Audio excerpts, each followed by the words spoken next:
Bonjour, alors aujourd'hui je vais vous parler d'un bouquin qui est sorti pareil récemment je crois. C'est Découvrez le langage secret du tarot. 22 clés pour décrypter tous les symboles. C'est aux éditions intuitives et c'est de Ruth Ann et Wald Amberstone et la préface a été écrite par Marika Greer. Voilà, j'aime beaucoup la couverture, je la trouve très sympa. Voilà, je vous montre un petit peu. Au niveau de derrière, alors c'est à 22,90 € et je vais vous lire juste le derrière du livre. Plongez dans la richesse des images du tarot. Ne vous êtes-vous jamais interrogé sur la signification profonde des symboles présents sur chacune des cartes? Cet ouvrage de référence, unique par son approche, vous propose non pas une simple explication des 78 lames du tarot l'une après l'autre, mais une analyse selon les différents symboles que l'on retrouve sur les cartes. Chacun des 7 chapitres rassemble les emblèmes communs aux illustrations, des couronnes, des colonnes, des montagnes, des croix, etc., etc., et détaille leur signification en fonction de leur position sur la carte. Les auteurs proposent également des méditations guidées, une session d'ancrage des notions, ainsi qu'un tirage spécifique à la fin de chaque chapitre pour vous permettre de comprendre et d'intégrer plus profondément le sens de chacune des lames du tarot Rider-Waite-Smith. En s'attachant à la focalisation, en dirigeant votre attention sur les détails cruciaux de l'image, ce guide vous offre un trésor de connaissances afin d'interpréter vos tirages avec le plus de précision possible. Ce livre va transformer votre vision et votre pratique du tarot. Donc, Ruth Ann et Wald Amberstone, je ne sais pas si je le dis correctement, cofondateurs de la Tarot School, proposent de nouvelles techniques de lecture du tarot depuis plusieurs dizaines d'années. Ensemble, ils enseignent, écrivent et donnent des conférences sur la cartomancie sous l'angle de la divination, de la psychologie et de l'ésotérisme. Voilà, pour ce qui est du derrière du livre. Donc, il y a un peu plus de 250 pages. Il y a 7 chapitres, il me semble. Donc, je vais vous montrer tout ça. Alors, effectivement, pour parler un peu de ce bouquin, c'est une approche très différente de ce que l'on a l'habitude de retrouver dans les bouquins sur le tarot. Parce qu'on part du symbole, des éléments sur les cartes pour parler ensuite, pour expliquer ensuite un peu la signification. Et surtout, on fait référence, on fait des références maçonniques, des références astrologiques, numérologiques, mythologiques. Qu'est-ce que vous avez aussi? Donc, je disais maçonnique, kabbalistique, etc., etc. Donc, il est très complet. C'est un bouquin riche d'enseignements. Mais attention, je ne pense pas qu'il soit approprié pour quelqu'un qui débute ou quelqu'un qui ne connaît pas encore la signification des cartes. Ce n'est pas avec ce bouquin que vous pourrez vous lancer dans des tirages et pour vous-même et pour les autres. Parce que si vous n'avez pas la signification des cartes, pour moi, après c'est mon avis, hein, cela ne suffira pas. Oui, c'est super parce que justement, ça donne un plus à vos interprétations, ça vous apprend de nouvelles choses, ça vous permet d'analyser des petits détails peut-être auxquels on ne faisait pas attention en interprétant les cartes. Pour autant, il faut quand même avoir déjà certaines bases du tarot, selon moi. Voilà. Il reste quand même assez complexe. Vous n'allez pas retenir tout ce qu'il dit en une lecture. Hein, voilà. Je pense que c'est à voir et revoir. Et puis, voilà, certaines choses vont peut-être retenir un peu plus votre attention, d'autres un peu moins. Et puis, petit à petit, voilà, après, on peut parfaire notre connaissance du tarot. Et puis, même si on ne retient pas, c'est toujours intéressant de le lire au moins une fois, parce que je trouve que c'est passionnant. Voilà. Donc, vous avez le sommaire, on a une préface, on a un petit à propos des illustrations, une introduction et comment utiliser ce livre. Et puis après, on attaque les chapitres, donc 7 chapitres. Le premier, par exemple, sur les couronnes, les colonnes, les roses et les lys. Et après, en sous-titre, vous allez avoir d'abord les couronnes, puis les colonnes, puis les roses et les lys. À chaque fois, vous avez un ancrage des notions, avec des conseils pratiques, des exercices, parfois des choses comme ça. Parfois même des méditations guidées.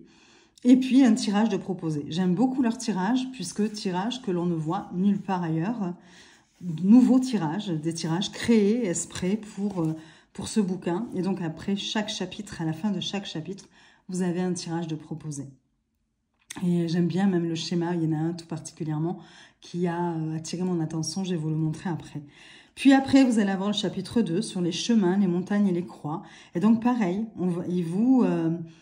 il répertorie toutes les cartes où on va retrouver des chemins, toutes les cartes où on va retrouver des montagnes, toutes les cartes où on va retrouver des croix. Après, vous aurez encore un ancrage des notions avec des exercices, des conseils pratiques, des méditations.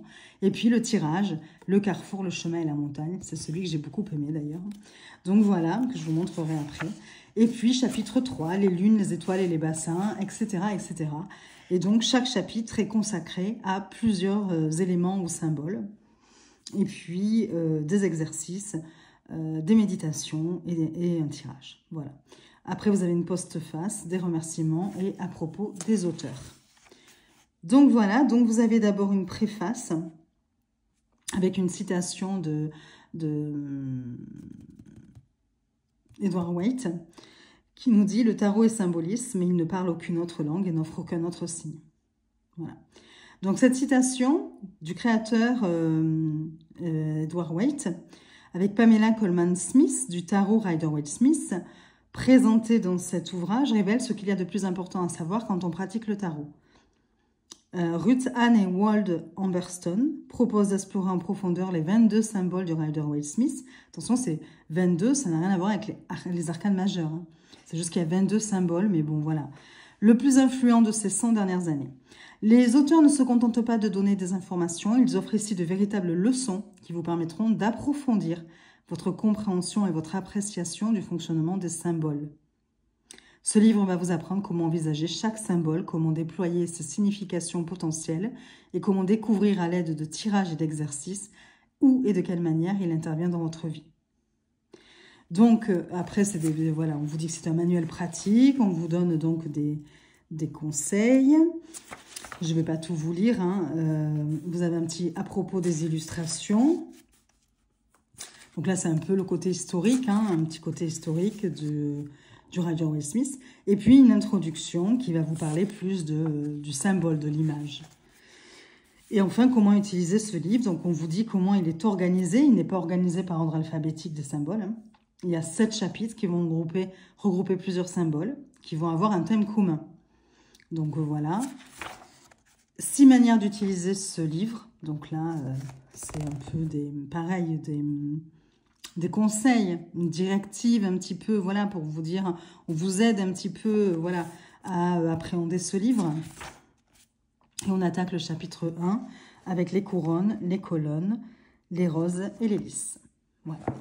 Et donc, hop, je ne vais pas vous détailler tous les chapitres, évidemment. Mais par exemple, pour les couronnes, c'est vraiment très, très riche en détails. Enfin, vous allez voir, ça nous apprend plein de choses. Avec des références vraiment poussées, je trouve. Mais bon, voilà. Et puis, avec un côté quand même pédagogique. Le seul petit bémol que je dirais quand même, c'est que ça manque de couleur. Évidemment, c'est en noir et blanc. Alors, même si le texte est quand même bien aéré, qu'il y a des paragraphes, des titres. Voilà, vous voyez, vous avez des caractères, des mots en caractères gras, si je ne vous montre pas. Bon, voilà, donc ils viennent un petit peu quand même rendre la lecture plus agréable.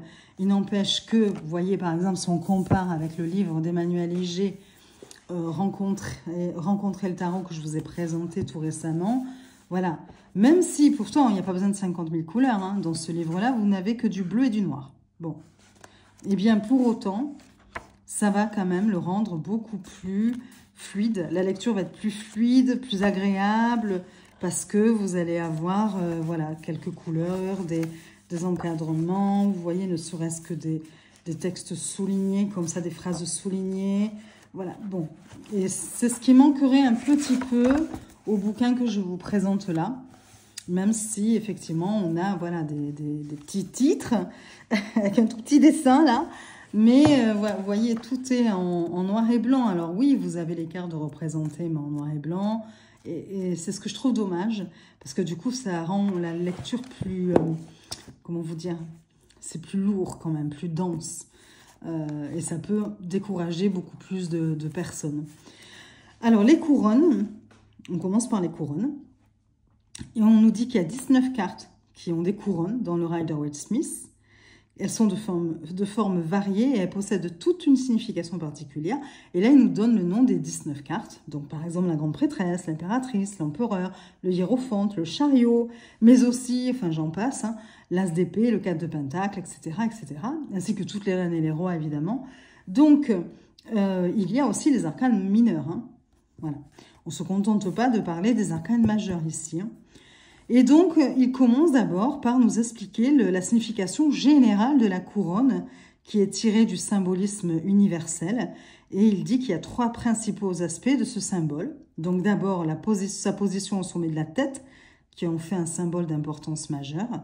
Elle se rattache à la fois à la tête, donc le sommet, et à ce qui est au-dessus de la tête, comme un cadeau du ciel. Elle indique également l'aspect transcendantal de toute grande réussite ou accomplissement.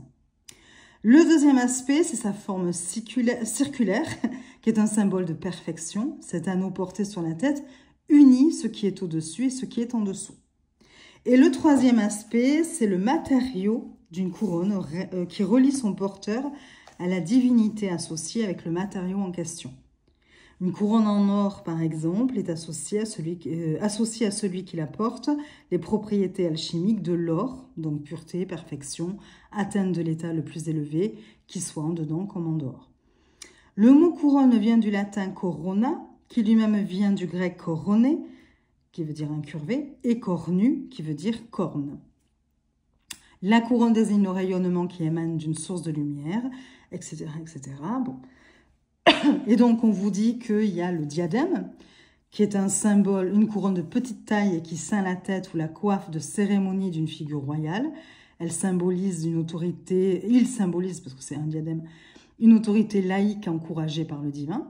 Il y a une gloire, qui est un arc ou un cercle de rayons entourant un autre symbole, qui suggère donc une inspiration ou une protection divine, et donc, etc., etc., et il vous dit quel type de couronne vous retrouvez dans les cartes.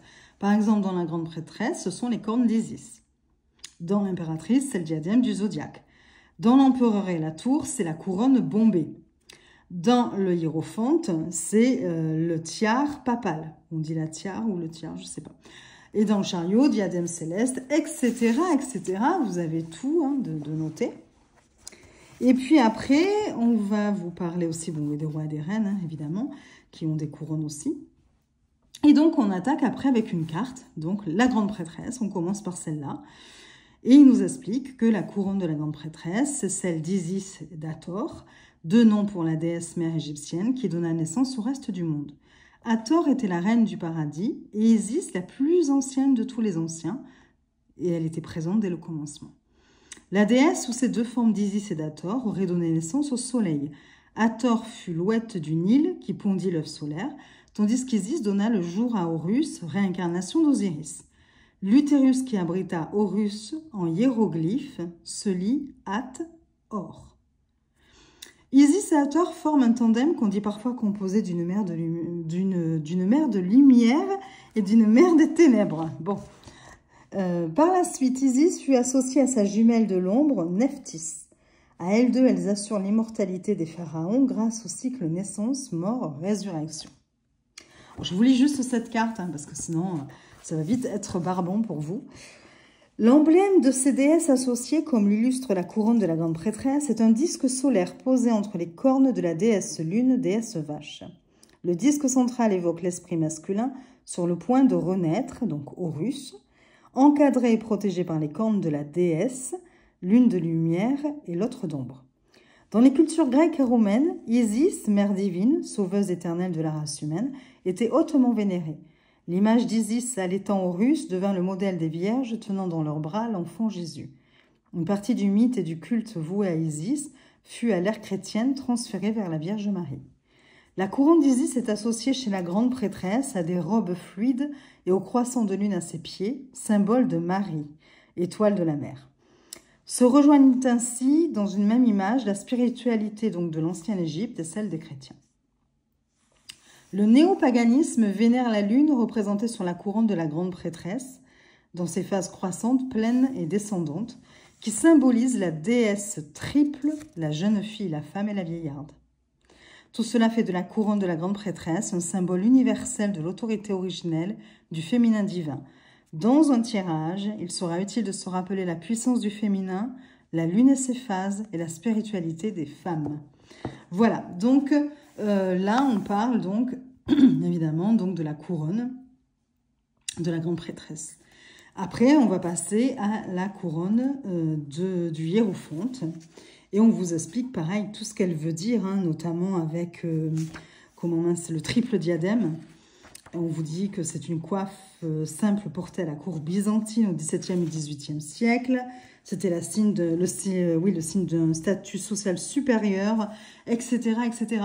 C'est très intéressant. Et à chaque fois, on vous dit, par exemple, pour le hiérophante, dans un tirage, la couronne du hiérophante doit vous évoquer le leadership spirituel, un effort moral, psychologique et spirituel, et le processus d'apprentissage en général.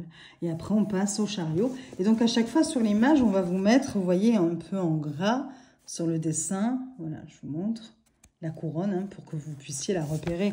Pareil ici pour le pape, donc enfin, le hiérophante. Et donc, après, on va vous parler des colonnes. Pareil, on vous explique tout d'abord de façon universelle ce que vous signifient les colonnes, toutes les définitions possibles, les actions possibles, les rôles possibles des colonnes. Par exemple, ici, on vous dit qu'elle a 4 fonctions: soutenir, délimiter, identifier, séparer. Bon, voilà, donc vous avez tout un paragraphe sur ça d'abord. Et ensuite, on passe aux cartes. La grande prêtresse, et on vous explique, par exemple, là, vous voyez les 2 colonnes et ce qu'elles signifient. Donc, vous avez une colonne noire, une colonne blanche. C'est un symbole d'initiation, ces 2 colonnes. D'un côté du passage qu'elles forment se tient celui qui les regarde. Vous qui êtes dans le monde, ignorant mais conscient que de les franchir vous permettra d'accéder à la connaissance. Ces colonnes représentent les lèvres qui marquent l'entrée vaginale vers le sein des seins, dieu des mystères féminins. Et puis ensuite, on vous dit qu'on a naturellement tendance à penser qu'elles symbolisent des opposés, vu qu'il y en a une noire et une blanche, des opposés complémentaires, tels que le jour et la nuit, l'ombre et la lumière, etc., etc. Enfin bon, on vous explique même pourquoi il y a un B et un J, hein, sur les colonnes d'inscrits. Donc voilà, et après on passe à la justice, aux colonnes qu'il y a sur la justice.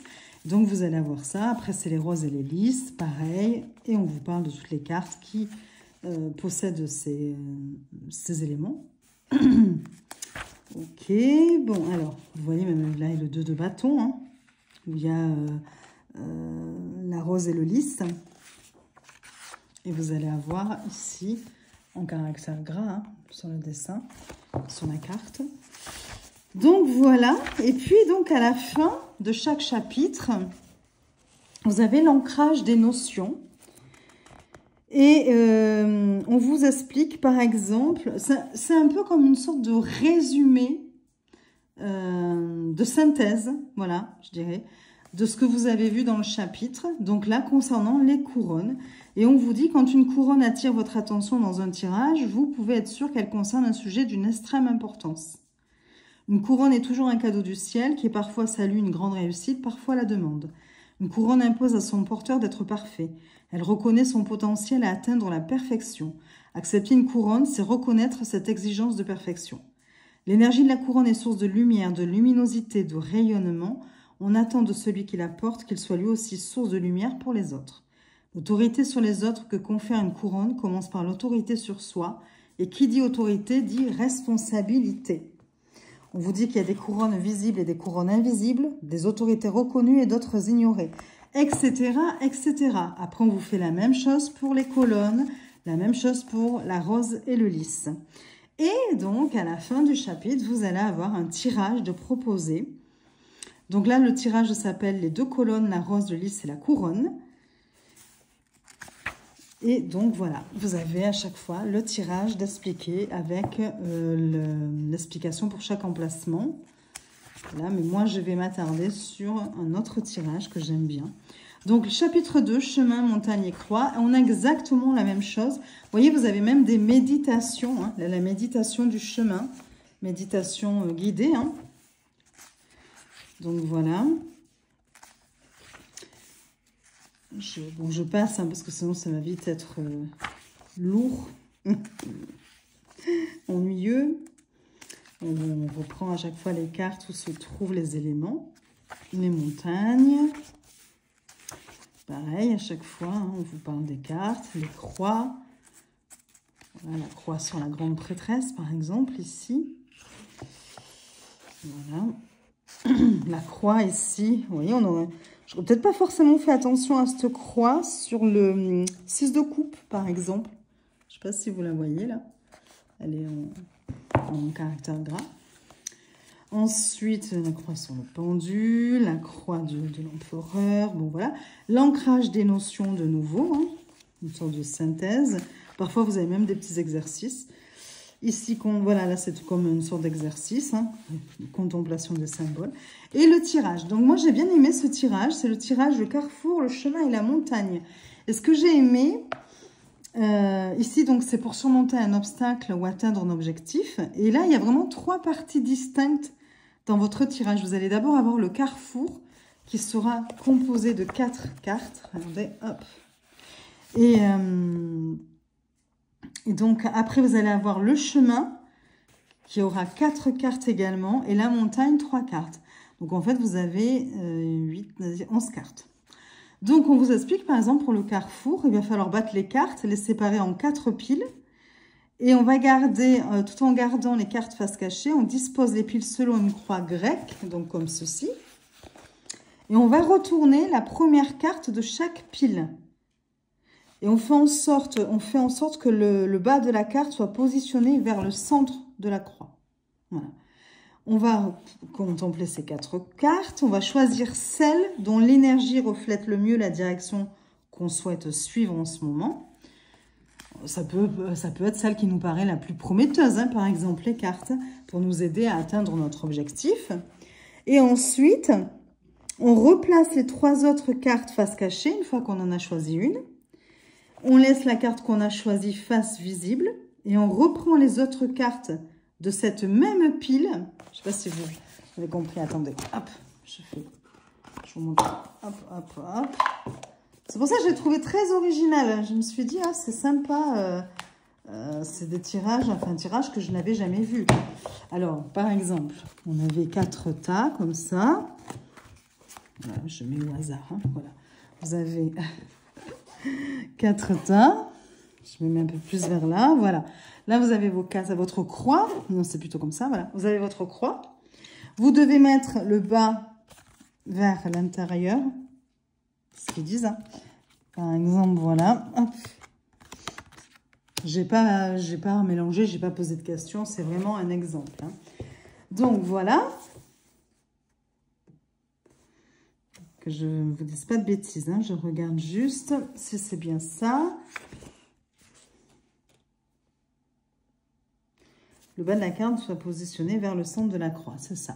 Donc, une fois qu'on a fait ça, par rapport à un objectif, je ne sais pas, vous avez l'objectif de monter, de vous lancer dans telle activité, et vous hésitez encore par rapport à, je sais pas, à vous mettre à votre compte ou des choses comme ça. Vous allez prendre celle qui vous paraît la plus prometteuse pour vous, pour ce projet. Vous voyez, vous pouvez très bien vous dire, ah ben ça peut être celle-ci, parce que c'est pour moi, ça veut dire la fin d'un cycle et j'en débute un autre. Ça peut être aussi celle-ci, vous voyez. Si vous choisissez, admettons celle-ci, celle où il y avait la mort. On va retourner les autres, on les remet, voilà, celle-ci, on n'en a plus besoin. Donc ça, c'était le carrefour, c'est le carrefour, cet emplacement, enfin ces emplacements-là. On va garder celle-ci. Parce que pour nous, elle reflète vraiment ce que l'on veut. Donc, on va alors garder ce paquet. On pose la carte qu'on a choisie, qui est là. Et une fois que... Hop, attendez. J'essaie de faire un peu de place. Voilà, on a choisi celle-ci. On va faire le chemin ici. Je vous montre le schéma sur la table. Voilà. Hop, vous voyez ? Là, vous allez avoir le chemin. Donc, maintenant, on passe donc au chemin. Donc, j'ai pris le tas qui était sous la carte de la mort, que j'ai choisi comme carte qui traduirait le mieux justement, qui serait la plus prometteuse pour la mise en place de mon projet. Je vais prendre ce tas-là, donc qui était sous la mort, et je vais prendre les 4 premières cartes qui vont faire mon chemin. Je les mets l'une sur l'autre parce que j'ai pas la place, hein. Mais c'est voilà, c'est pour vous montrer, hein. Mais sinon, bien sûr, vous les mettez pas les unes sur les autres, hein, mais vous faites un chemin, vous faites une route. Voilà, je garde ce paquet-là que je viens d'utiliser parce que je vais en avoir encore besoin. Vous allez voir pourquoi. Donc là, j'ai mon chemin. Donc, les unes derrière les autres. On peut lui donner la forme qu'on veut, hein. Par exemple, j'aurais très bien pu faire un chemin comme ça qui remonte aussi. Voilà, je lui donne la forme que je veux, ils disent, hein. Voilà. Et donc, ce chemin, ça peut suggérer des actions à mener, des choses à envisager ou à observer le long du chemin. Vous voyez, là, j'ai la tempérance. Voilà, j'ai la roue de fortune qui peut m'annoncer un changement. Le valet d'épée, donc peut-être que j'aurai besoin d'apprendre certaines choses, peut-être même d'étudier certaines choses avant de pouvoir faire ça. On me dit qu'il faut que je me montre, que je ne sois pas excessive dans mes projets, que je sache peut-être aussi mettre de l'eau dans mon vin pour certaines choses. Voilà, que je tempère les choses, que je sois ni trop ni pas assez. Pour pouvoir opérer un changement, il va falloir peut-être suivre une petite formation, n'importe quoi. Enfin, vous voyez, apprendre certaines choses. Et puis, on me dit qu'il va ensuite, que je vais laisser derrière moi des choses pour aller vers autre chose avec le 6 d'épée. Par exemple, hein, c'est vraiment c'est fictif, hein, là, vraiment, parce que, comme je vous dis, je n'ai pas posé de questions, ce n'est pas... voilà, c'est un tirage que je fais au hasard, je n'ai même pas mélangé mes cartes avant, c'était pour vous montrer un petit peu la structure du tirage, hein. Et ensuite, vous avez la montagne. Pour faire la montagne, c'est 3 cartes, et c'est les cartes suivantes du paquet. C'est pour ça que je vous disais, vous savez, le paquet qui était là, dessous la mort, j'ai pris les 4 premières pour former mon chemin. Et maintenant, je vais prendre les 3 suivantes pour former ma montagne. Et pour former la montagne, alors attendez, on va remettre les cartes un peu les unes sur les autres ici, parce que voilà, sinon je ne vais pas avoir de place. Je fais ma petite montagne ici. Et donc là, c'est 9. Je vais les retourner direct, hein. 10 et 11. Voilà. Et là, j'ai ma montagne. Bon, j'ai pris le paquet à l'envers, donc du coup, elles sont toutes les 3 à l'envers, mais bon, c'est pas grave. Et donc, ces 3 cartes, elles vont décrire comment gravir la montagne. Ça va représenter l'objectif que vous êtes fixé ou l'obstacle que vous cherchez à surmonter. Elles vont aussi vous donner également un aperçu de la meilleure approche à adopter. Alors, donc, je regarde avec vous, hein. Donc, elles vont représenter l'objectif que l'on s'est fixé ou l'obstacle que l'on cherche à surmonter. Et elles donnent aussi un aperçu de la meilleure approche à adopter. Donc là, bon, en plus, elles sont à l'envers, hein. Là, il y a une histoire de planification, de motivation aussi. Et, comment ça? Et avec le valet de denier, c'est aussi comment dire, essayer de concrétiser les choses, de commencer quelque chose. Donc bon, enfin vous voyez, là je vous fais tellement ça un peu au pif. Bon, ça c'est la montagne. Donc vous avez le carrefour, dans un premier temps, avec ces 4 cartes, le chemin et la montagne. Et ça va vous permettre de répondre, ça fait quand même un tirage complet pour répondre à votre question. On vous dit aussi que si votre objectif n'est pas réaliste ou atteignable pour l'instant, les cartes qui constituent le carrefour vous le feront savoir, ces cartes-là. Si aucune des 4 cartes ne présente une direction claire ou acceptable, mieux vaut attendre et retenter un tirage un peu plus tard. Si plusieurs cartes vous paraissent convenir, c'est qu'il y a des chances que vous puissiez atteindre votre objectif de plusieurs manières. Prenez toutefois le temps de contempler les cartes et de choisir la direction qui vous attire le plus. Voilà. Donc, voilà pour ce petit tirage-là. Et moi, j'aime beaucoup. Donc, ça s'appelle le tirage, le carrefour, le chemin et la montagne. Et j'ai trouvé ça super intéressant. Enfin, je me le fasse. Et ensuite, on attaque, 3e chapitre, lune, étoile et bassin. Et donc, toujours pareil, hein, vous avez des méditations. On vous parle à chaque fois de tous les symboles sur chaque carte. Voilà, enfin des symboles que l'on retrouve. Vous avez l'ancrage des notions. On vous dit toutes les cartes qui ont ces symboles-là. Questionnement pratique. Et de nouveau, un tirage, le bassin, la lune et l'étoile. J'aime bien parce que du coup, c'est des tirages inédits. Enfin, c'est nouveau. On les retrouve pas partout dans tous les bouquins. Et vous avez ça à chaque fois. Donc, chaque chapitre traite de plusieurs symboles ou éléments. Vous voyez, chapitre 5, armure, bandeau et plume. Et puis, on va retrouver donc plusieurs cartes, que ce soit arcane majeur ou arcane mineur, avec des explications, des références bibliques, mythologiques, numérologiques, astrologiques, kabbalistiques, maçonniques. Donc, c'est vraiment complet. C'est super intéressant. Et ça donne un petit plus à nos interprétations.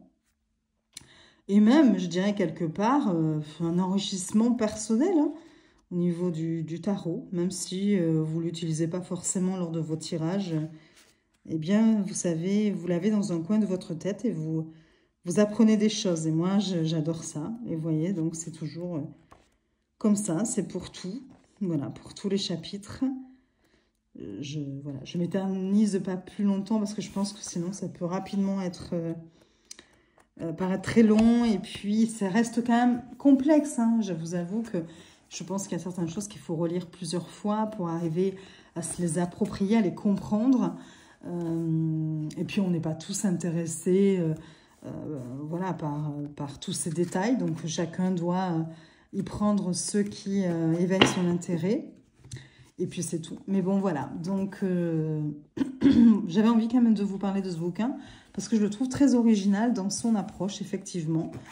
Il est différent, voilà. Parce qu'après, quand on a un tarot, un livre sur le tarot, on retrouve à peu près un peu sur tous la même chose.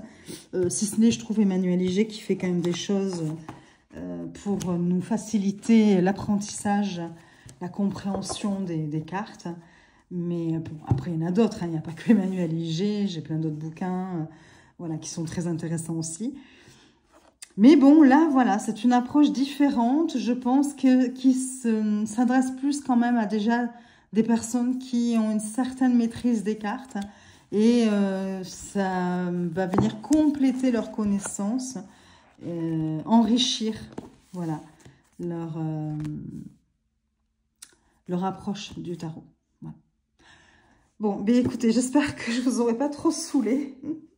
Je vous souhaite une très belle journée. Je vous dis à très vite pour de nouvelles vidéos et je vous fais des bisous.